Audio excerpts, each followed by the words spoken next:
Skillshare is an online learning community for creativity. We have classes on, pretty much every single creative pursuit, ranging from photography and video through to illustration and painting, interior design. We really run the full gamut, and we're squarely in that creative space though. We find that our students, we have some students who come and they just really want to go deep in a certain topic. And then we have others who just like to dabble in a whole bunch of different things and really, see that value in, our catalog and being able to try their hand at new and different creative pursuits. Welcome to Business Ninjas, brought to you by WriteForMe, where you'll hear from business leaders who are out there growing their business and slaying it every day. Learn from the masters. Let's get started.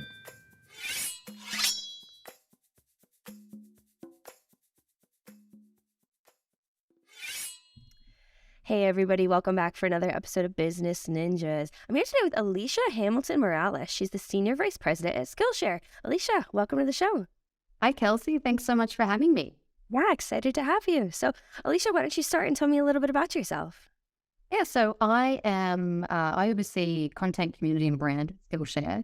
I've spent my entire career working in the content space, be that publishing or content marketing, which you know very well. I had a stint in television as well. Then I find that all of those experiences kind of culminated in, what I do at Skillshare, which is this really interesting blend of operations, strategy, and marketing.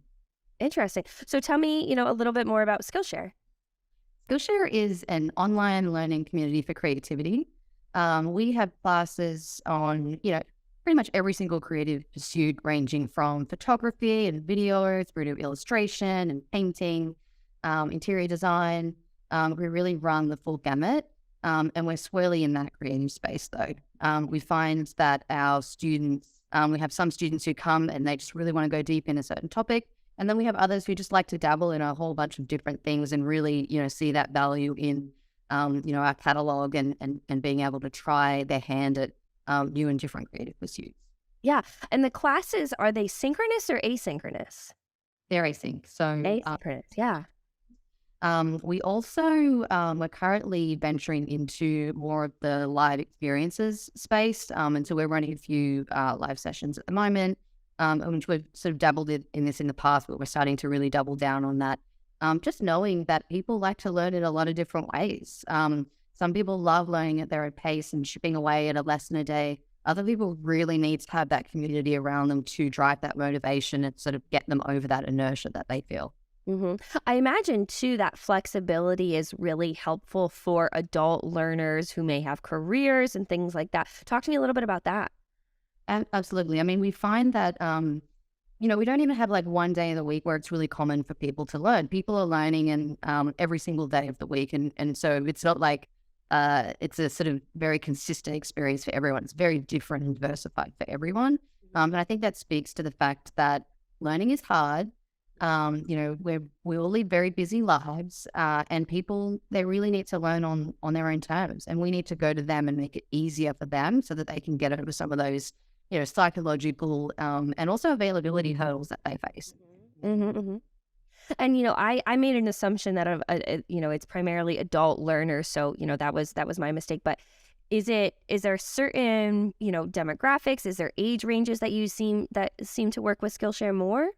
We run the full gamut. Our deepest demographic are millennials, but we do see really interesting insights on the sort of younger end in terms of Gen Z, all the way through to a more, let's call them a boomer audience. There's really something for everyone, but we are much deeper in the millennial space. Interesting. But I think that will shift over time. One trend we see is that people who might have given up their creative hobbies when they were younger, they're starting to come back to them as they head into retirement or semi-retirement. So we actually think that, there could be a big, influx there on that end of the spectrum.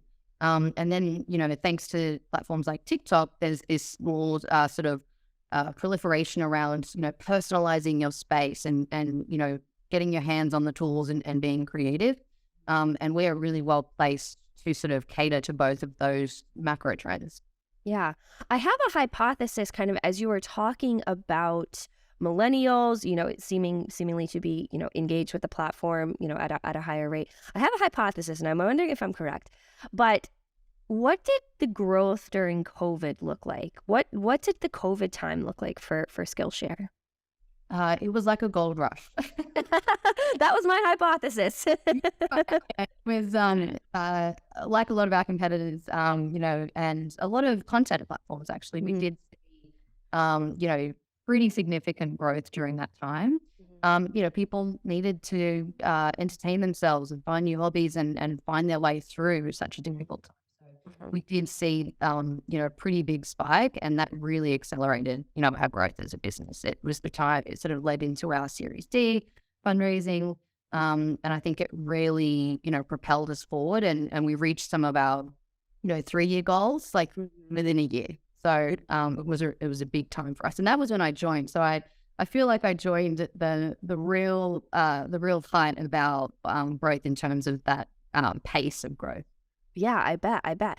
So you mentioned, Skillshare is a platform for creatives.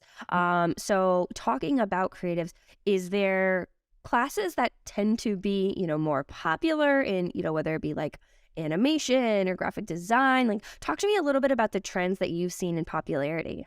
Yeah, so we tend to delineate with our audience between hobbyists and creative professionals. And so the hobbyists might be more interested in, the crafting and watercolor and topics like that. And then the professionals more in graphic design and illustration, film and video. Something that we have seen recently, it's maybe a sort of trend that we've noticed over the past, 12 to 18 months, is an increase in demand around film and video. And I think that really speaks to the broader trend of, everyone wants to be a creator or has a little, itch that they want to scratch when it comes to video production. So that's a big one I've seen. And more recently, what's really exciting is seeing some of these emerging technologies around AR and 4D design and things like that starting to really pop for us as well. And I'd say that we are the best place on the internet to learn about all of those things. And we even have some of our teachers who, they might be known for more analog arts or more, it might be still digital illustration, for example, but they're starting to venture into some of these emerging technologies as well. So it's really interesting to see them learning and becoming teachers in some of these new places. Oh, I love that. That's fascinating.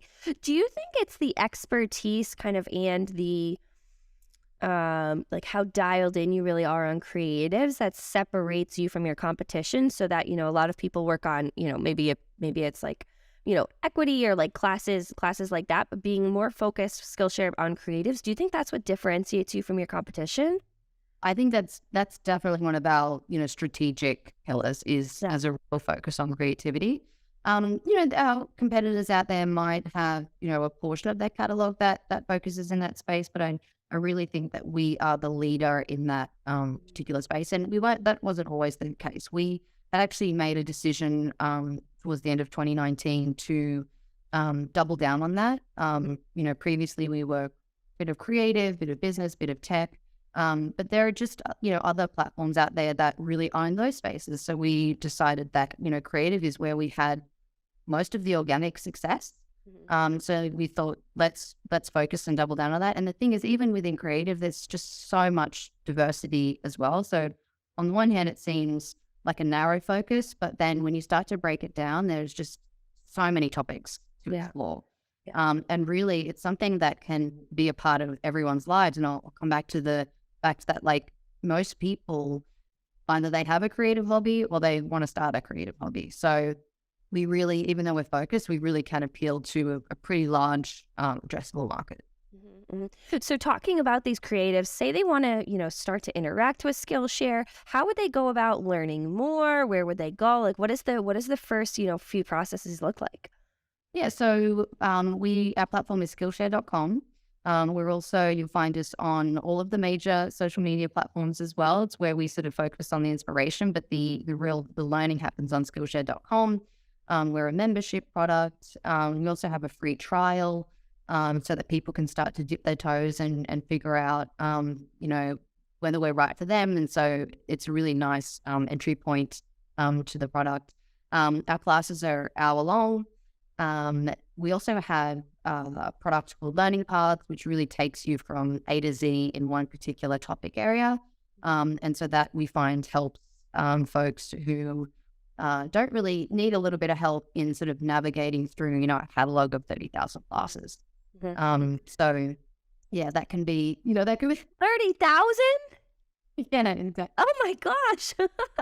Yeah, we have a lot of classes, and the reason we have so much content is because of our hybrid content acquisition model, which is part publisher, part platform with user generated content. And when I say user generated, it's still really highly vetted. We're actually about to launch an Apply to Teach program, which really starts to channel high quality teachers through that UGC funnel. And you raised a good point that I was curious about is when you say you're a membership platform, do you purchase, is it by the month? Is it by the class? Yep, it's annual. Annual. Okay, great. What would you say, kind of pivoting a little bit, Alicia, what would you say the most significant misconception either, about the industry, about creatives? Is there a common misconception that you hear often?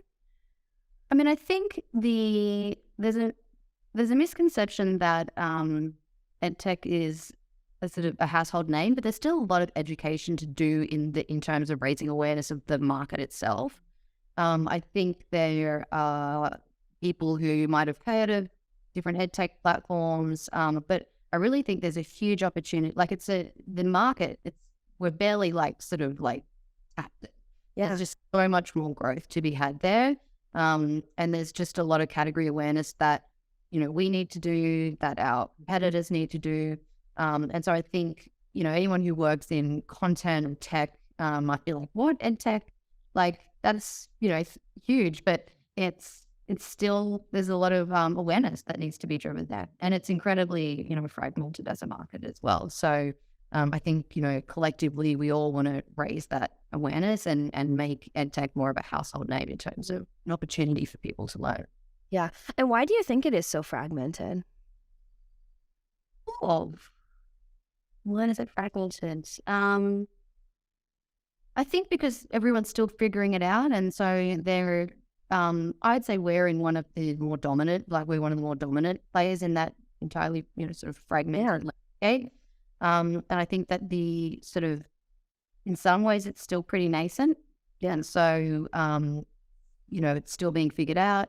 I think what we might see is in the next few years, a little bit more consolidation as, some of the superpowers of different platforms start to come together. Yeah. Interesting.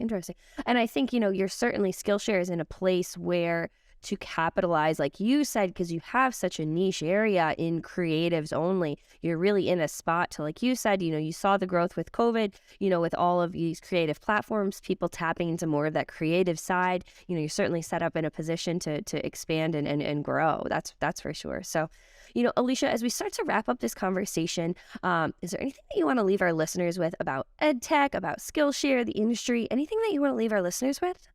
Yeah, I mean, I think something that is really exciting is this blurring of the lines between, teacher and student and, creator and audience that we see on social platforms, but we really see it at Skillshare, where we have examples of, some of that students who've become teachers. We actually have a whole program that's dedicated to, driving that. And I think it just speaks to this sort of trend around, the desire for people to pursue their side passions or turn those side passions into a career. We're just in such an interesting space in terms of work. And I think our, platform, really captures that zeitgeist. Yeah.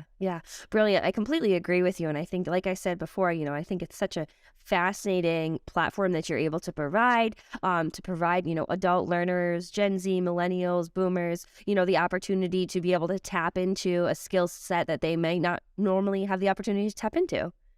Absolutely. Yeah. It's really exciting just to see people turn those dreams into outcomes.